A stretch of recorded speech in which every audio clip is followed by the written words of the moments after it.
Hello everyone, Kamish here with the latest episode.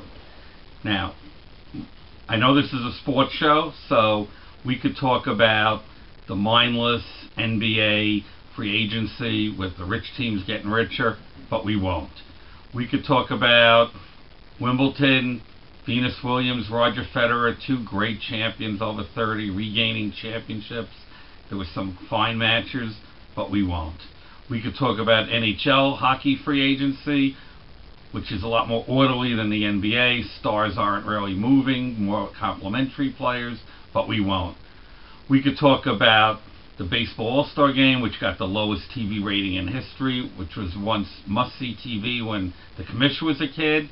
Now it seems secondary to Home Run Derby, but we won't, because there's only one sports story, and it's not really a sports story. It's about the human condition and related to sports, and of course, that's Penn State, where the big inquiry, the investigation of 8 months involving 3.5 million emails, 430 interviews done by a former head of the FBI under the Clinton administration, came up with their findings this morning. And of course, they're what most people thought they'd find, but probably even worse. Now, the Commish wasn't doing this when the Penn State thing broke in November. People who know me know pretty strong feelings we had on that. And it's pretty grotesque. I mean, we could go on and on into how disgusting and everything it was. It's absolutely hideous. Sandusky's now in jail.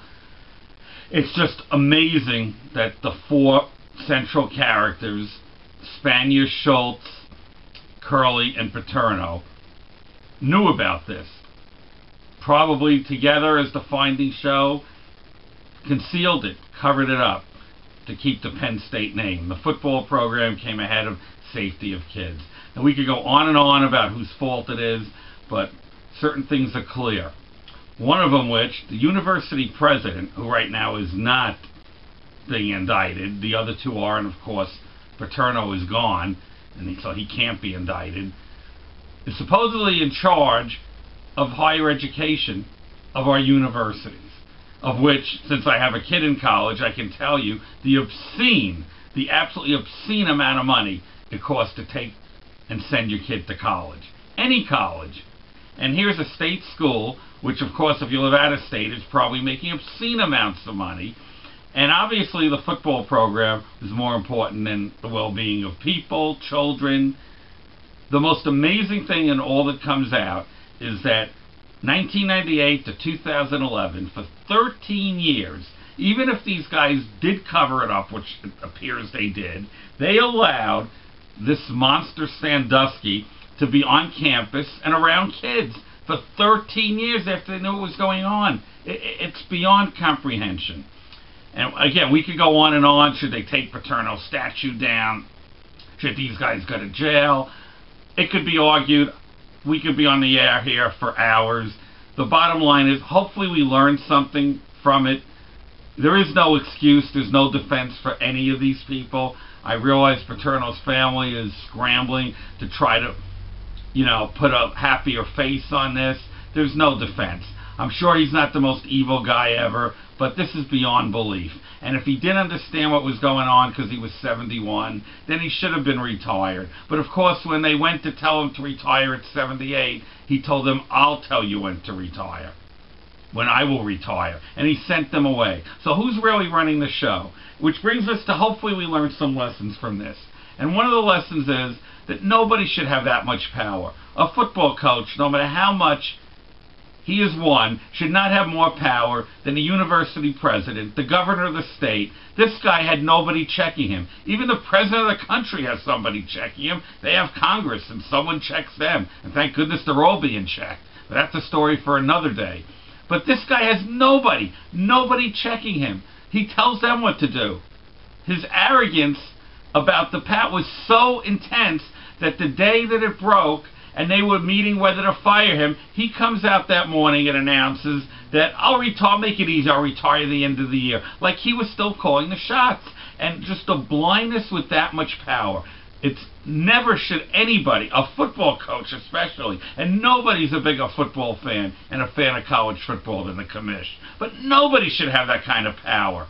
The guy ran the freaking state. And so, of course, things get totally skewed and blinded. You have to protect the Penn State name, the brand, the football program, over everything. So hopefully a lesson was learned not to ever give anyone, even the university president, but certainly not a football or basketball coach at a university, this kind of power ever again. The other thing we need to learn from this is there are no saints. There are no perfect people. These people in State College, Pennsylvania, made Paterno into be a freaking saint. There are no saints. I'm sure there are other skeletons in his closet. Nothing as big as this. But there are no perfect people. And if you're going to be writing books and preaching about doing it the right way, you're like the only person in the world, Paterno, who did it the right way. Like I said about Petrino and those other characters, and I'm not putting Paterno as slimy as Petrino, but this is as egregious an act of omission or commission that's ever been seen around football coaches or anybody. This is just hideous. Clean up your own closet. Make sure before you're writing books on doing it the right way or being a saint or that you're above everybody else, make sure you have nothing in your own house. Clean up your own house first.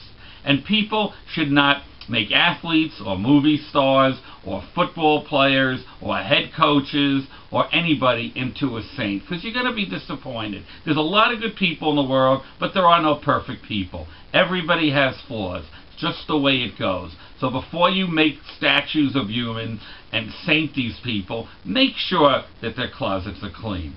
And on the last note, then we have the problem with the NCAA. And I've heard debate on TV this morning whether Penn State should go on probation. And I know it's completely unfair to penalize kids who were probably in kindergarten when this stuff happened. But if you're going to have rules about institutional control, now you tell me what's a lack of institutional control. Letting a child molester be on campus for 14 years, continually abusing children, nobody reporting it, all the way to the top of the university, or having a player's parents, and I'm talking about Reggie Bush, possibly getting a condo from a slimeball agent who wound up in jail, like the school's supposed to be responsible. Well, that was worth 2 years probation. So no one can even guess what this is worth. And although I'm hearing, like, let the program start over, a message needs to be sent here. This is the most out of control, lack of institutional control in the history of intercollegiate sports.